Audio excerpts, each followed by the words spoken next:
promotion keeps prices down far more effectively.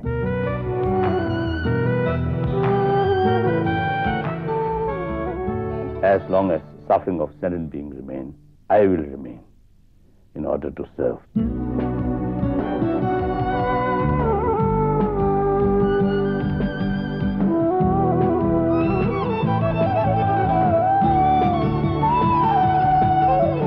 I imagined God like my grandfather.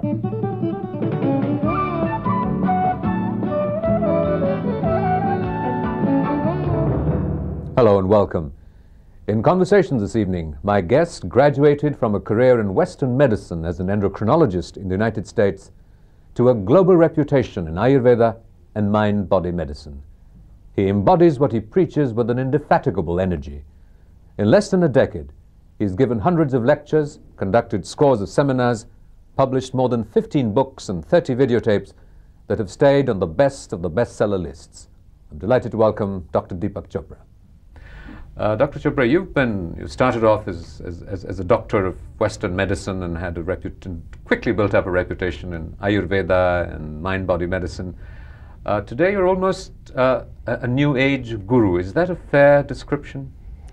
I think the media likes to label me like that. I'd rather think of myself as not having any label at all. One of my favorite poets is Rumi, the Sufi mystic from the 13th century, and he said, if you define me and label me, you'll starve yourself of yourself, because I don't know who I am. Well, if I were to sort of run into you and were able to somehow put aside your very familiar face and say, well, Dr. Chopra, what do you do? What would you say? I would say I'm a spiritual vagabond. Tell me that you started with this interest and a profession in Western medicine. What brought about this switch to Indian healing and Indian medicine in the United States of all places? Several things. I was doing my training in endocrinology, and that aspect of endocrinology, which is now called neuroendocrinology. It's actually the study of brain chemicals. And it was a very exciting time because we were, for the first time, I think, recording the transformation of consciousness into matter. Neurochemicals or neuropeptides were discovered in the 70s when I was doing this work, along with lots of other now very well-known people in their fields. And neurochemicals, we discovered, had receptor sites to them in other parts of the body. Cells like the immune system were responding to your consciousness, to your internal dialogue, were literally eavesdropping on your conversation with yourself. And this was my first insight into the fact that matter could be the byproduct of consciousness instead of the other way around, which is the materialistic interpretation, and now I believe a superstition. And I immediately realized that that was the basis of the wisdom tradition that in India we call Vedanta. So I started reading up on Vedanta. I also had the good fortune to attend lectures by Krishnamurti, who was at that time lecturing in New York. And one thing led to another, and I found myself, just to satisfy my own curiosity, talking to myself about the relationship between neuroscience and quantum physics and Vedanta, and one thing led to another. You know, but at one level, your work is almost at odds with the work, with what seems to be mainstream work in mental health in the United States, which is looking at the biochemistry of the brain, and you pop a pill and you feel better. It seems like that, and yet there's a lot of scientists who are beginning to understand that the pill is actually a simulation of what's already happening in your body. For example, Prozac or any of the antidepressants that are now in vogue have to do with serotonin turnover and uptake and serotonin receptor sites. And these are activities in the brain that are modulated by your consciousness. So on the one hand, we are getting a better handle on what is the biochemistry of thought, but on the other hand, we're also understanding that actually thought or impulses of intelligence and molecules are actually both the same thing. They're information and energy. One appears to be material, the other appears to be quantum mechanical, but it just depends on your perspective, which one you're focusing on. The fact is that the mind and the body are inseparably one. When you say, I have a gut feeling about such and such, your gut cells make the same chemicals that your brain makes when it is having an idea. In fact, you can trust your gut feelings a little more because your gut cells haven't yet evolved to the stage where they start to have doubts about what they're thinking. Mm-hmm. But why is it, is there a value system? Is in some way popping a pill a less effective, a less profound, a less meaningful way of curing depression or mind-body ailment? It's less meaningful, it's less profound, but it's expedient. And in fact, in emergency situations, it's extremely effective. I think we should never get away from the fact that biotechnology has great advantages. It saves lives. You can give somebody something like that and save them from suicidal depression. On the other hand, it is not of long-term benefit because sooner or later, the body's chemistry is such that you develop resistance to these drugs. You develop what scientists call tolerance. The brain mechanisms find alternative ways for expressing the same biochemical pathways. So whilst it's expedient and useful in the short term, which is true of all biotechnologies, they're extremely useful in the short term for acute illness.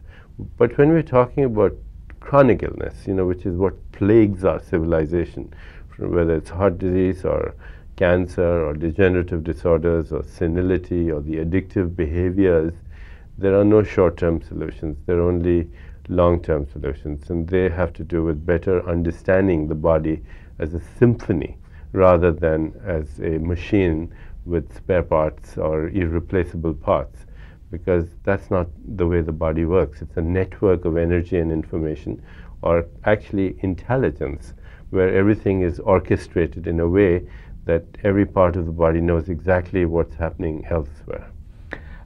In the Indian tradition, we've had this sort of value to sadhana, the effort, the practice, and I go back again to this aspect of the biochemistry of the brain and impacting that through chemicals. And the reason I do that is that I think that we have looked. You're now hailed far more and are recognized and acknowledged. Your book, The 7 Spiritual Laws of Success, as a spiritual leader, guru, someone who offers insights in that direction beyond just medicine. And so I go back to that a little bit and look at this aspect of sadhana, of effort. Do you feel that in some way, because our traditional techniques of mind training have involved sadhana, that they offer a different quality, a different dimension to merely popping a pill to feel happy? Of course they do.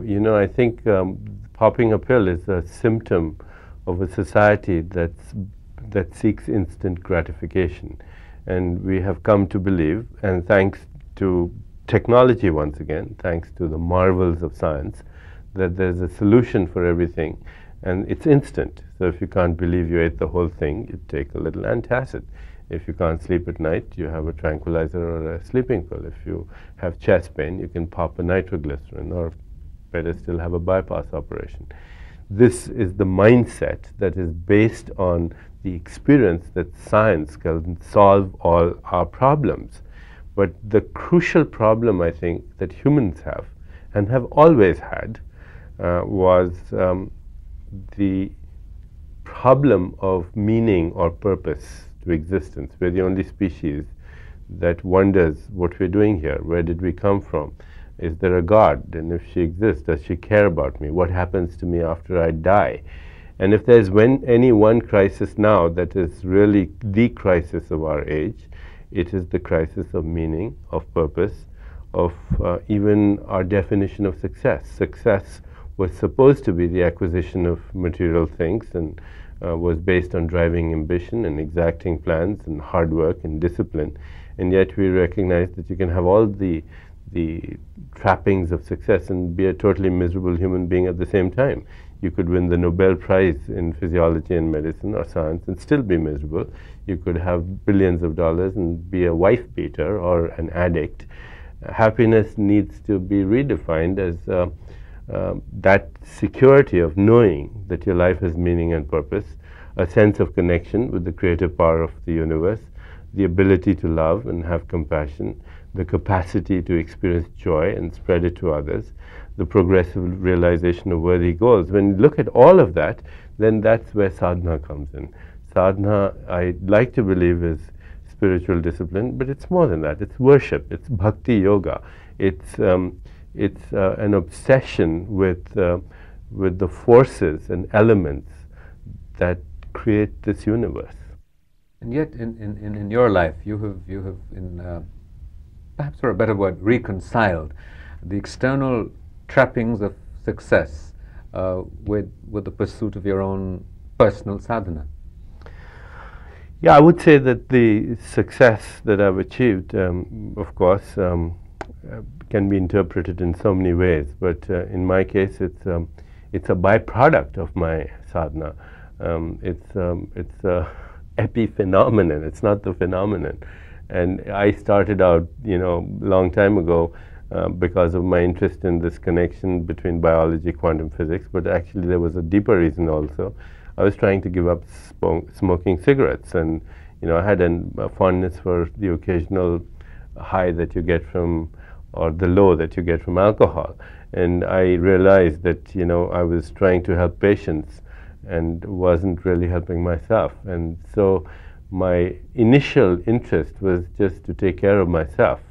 As I started writing about that, I found that there were lots of people who were interested in the same thing that I was, and somehow one thing led to another, and here I am. Because the traditional notion of that of success in this realm in our tradition has been sort of someone in sitting in a mountain cave and meditating and people flocking to him and him offering words of wisdom from that. You have successfully used the media of our times, the technologies of our times, to spread the insights and perspectives that you have gained. Has there been any has there been any sort of special efforts or elements or something that has helped you reconcile the two approaches, perhaps? I've always kind of wondered to myself, and people have asked me, if India has this great knowledge that seems to be the salvation of the world, and we are kind of almost arrogant about the fact that we have it, then why hasn't it helped our own country? If spirituality is what it is supposed to be, then why does it not create happier, more ethical people? Why doesn't it alter behavior? Why doesn't it create success? If if the spirit is the source of the lavish abundance that we see in nature, the almost wasteful, luxuriant, lavish abundance in nature, where in every seed there's the promise of thousands of forests, why hasn't it helped us? And I've really been tortured by that because I'm from India, I think about it, and I also have come with some personal answers to that. One is that we can't evaluate an entire civilization by its luminaries. We tend to think of Greek civilization, and we think of Socrates and Aristotle and Plato and Pythagoras and Parmenides, and we think everybody in Greece was very sophisticated and articulate about philosophy. But the majority of them were barbarians, and they believed in slavery. They didn't have any rights for women. They would throw their children who were handicapped to the lions. So that's not really Greek civilization, what we think it is from reading Pythagoras or Socrates.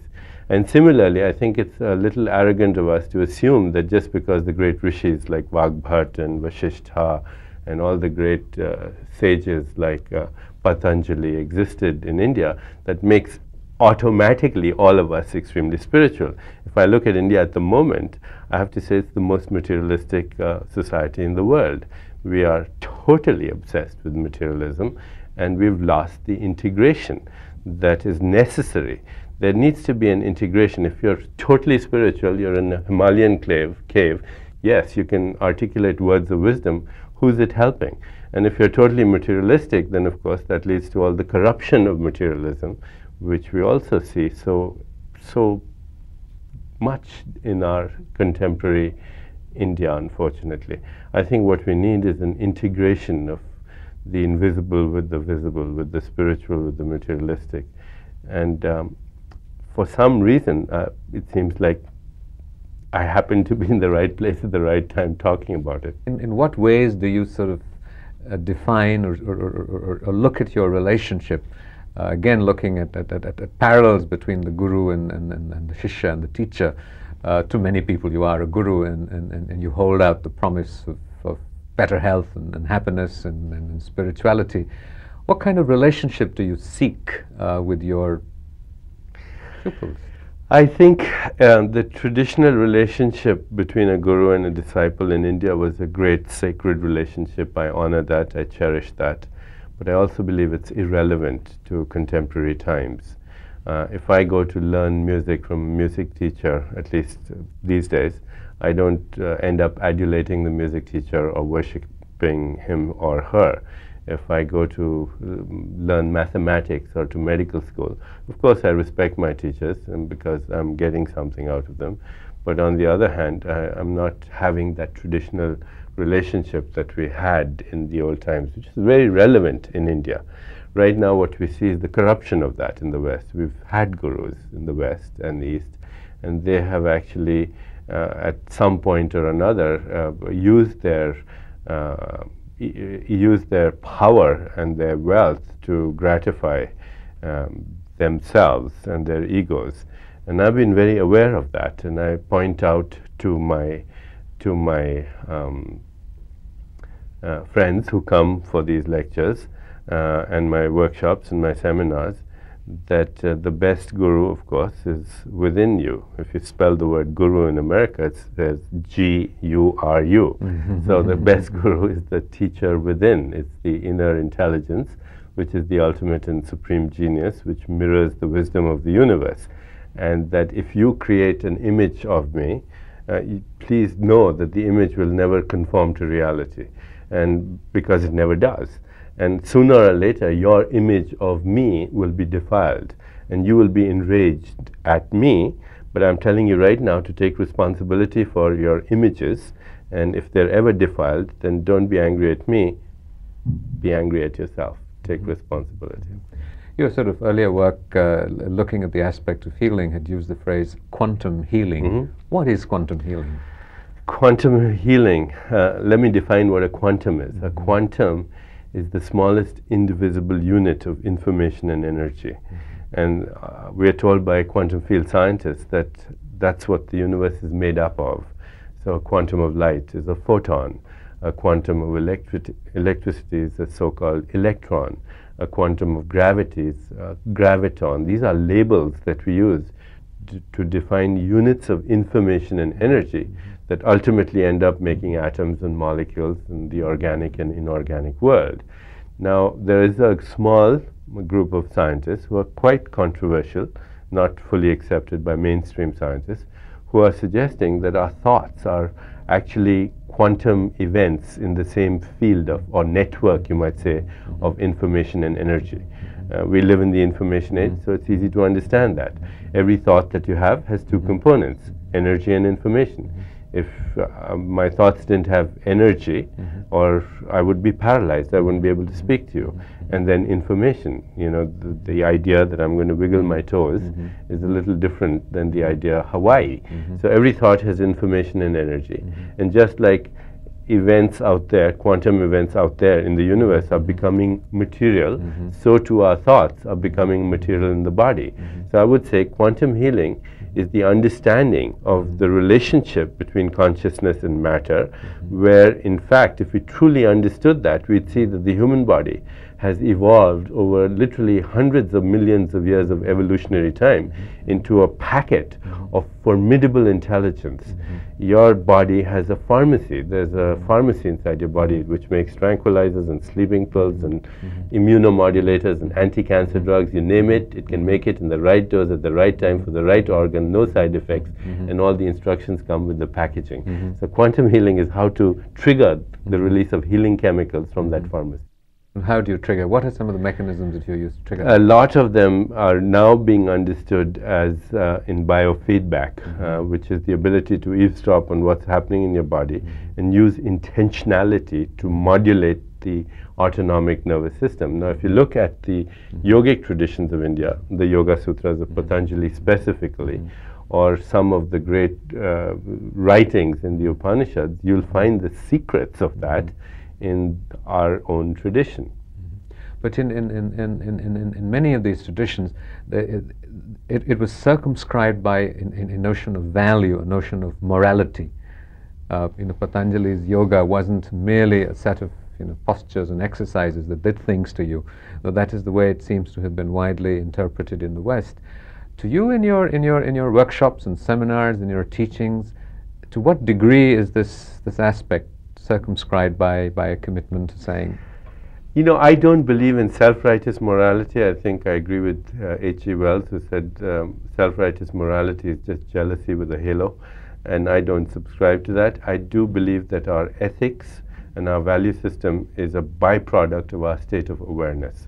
And for me, spirituality is a domain of awareness where we experience our universality. And therefore, as we go on that path, then the so-called morality is a byproduct again, that your ethics and your value systems evolve as a function of your consciousness, and not that they're not a means to samadhi, but that samadhi is the experience that leads automatically for you to do what is spontaneously correct, that you develop an awareness which doesn't allow you to hurt your environment, to hurt other people, because you recognize that at the deepest core of existence, your being or Atman is the same as the core and being of everyone else. Now, I can hear that in lectures till I'm blue in the face. It does not alter my behavior, but when I experience that, when I have experiential knowledge of that, then it does influence my behavior. So I think there should be a difference between moral dogma or ideology as we hear it from religion and spirituality, which is much more experiential. But in the countdown to that intense private spiritual insight that leads to a more universal sense of compassion, of an awareness of interdependence, which will then yield a notion of morality. Have you felt that in the practice, in the approach of this, are there sort of ethical guidelines or structures that you prescribe? I don't. Be a vegetarian or... No, I don't. What I do is I start, people come to because they want to stop smoking or get rid of an addictive behavior or lose weight or lower blood pressure, and that's where you start. That's what they're interested in. Now, what happens is, as a result of the experiences that they get, as a result of the profound knowledge that exists in the Vedic tradition, as a result of that, some of them, not all of them, but those who stay with it, they lose their desire to smoke cigarettes, or lose their desire to eat meat, or lose their desire to go after that addictive behavior. And they start off with something that was totally trivial or mundane, and they end up looking for God. Now, that is the way to do it, I think. And that's why I've succeeded, I think, because you start with God, and people say, I'm not interested in God right now. I'm not interested in spirit. I'm not interested in all of that. I'm just want to lose weight. That's where he is or she is. Start there. Well, typically, if I were to come to you and say that I had, well, let's say a disorder, addictive behavior, or something that's easy, you can take your pick. Yeah. That I come to you. Typically, what would you lead a patient through? I would what explain kind of to you, for processes? example, why addiction occurs. Addiction is basically a search for ecstasy. Addiction is based on the idea that human behavior is motivated only by two things: the avoidance of pain and the pursuit of pleasure. And what we do is, in addictive behavior, we get hooked to the memory of pleasure, and afterwards even the addictive behavior is not pleasurable, but we're hooked to the memory. So I would explain to somebody what the basis of it.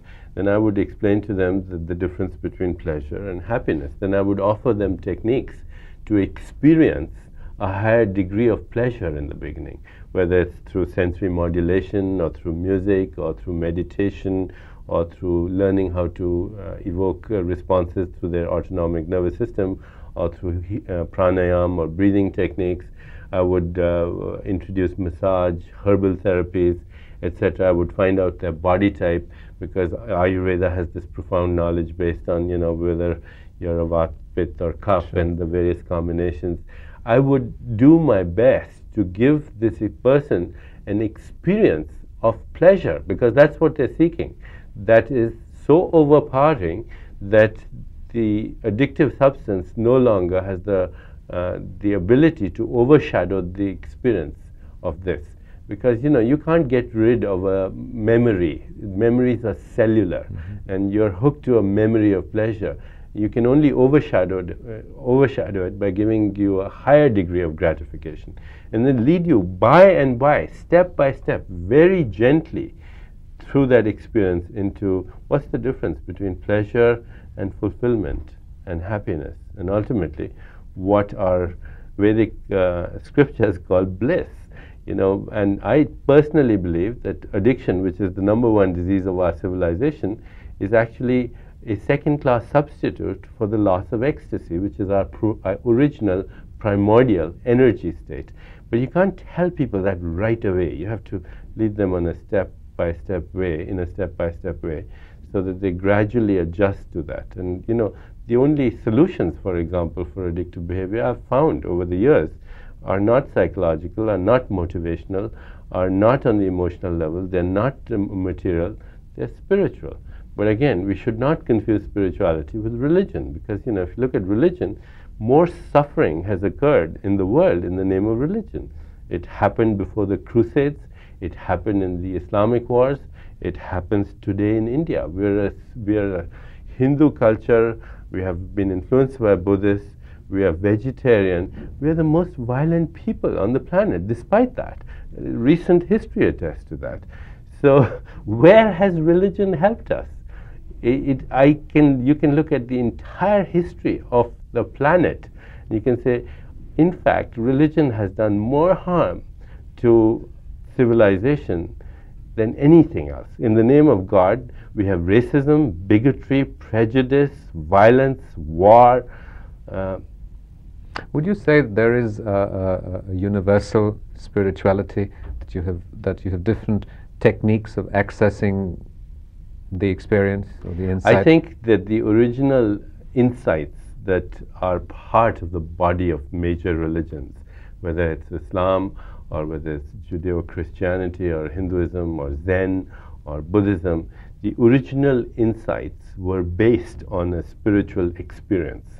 The so-called prophet, the originator of the religion, had a spiritual experience. He articulated it, it became the body that we call the world scriptures. And then politics took over, and we had the corruption of spirituality into religion.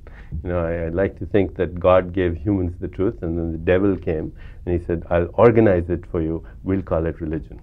Do you feel your role in some ways as perhaps demystifying the mystical? Yes, I think so. I think the mystical, the so-called mystical, is just it's a label for things that we don't understand. What constitutes your own practice? Do you have a formal structured practice? Yes, I do about an hour and a half of meditation every morning, and I wake up very early in the morning, about 4 o'clock. I do at least an hour and a half of meditation in the morning. I write for 2 hours. I'm very much into taking care of myself in terms of physical exercise and physical activity. I meditate again about half an hour in the late afternoon, and most importantly, I don't take myself seriously. Do you find that the truth that you're discovering is in some ways changing, or the perspectives or insights or the nuances of it change in the years, the decade or so of your more intense exploration? Yes, you become less and less sure. You become more and more uncertain, and you begin to understand that embracing the wisdom of uncertainty is the only way to go, because the moment you become so sure of your interpretation of what the truth is, then you become a prisoner of that.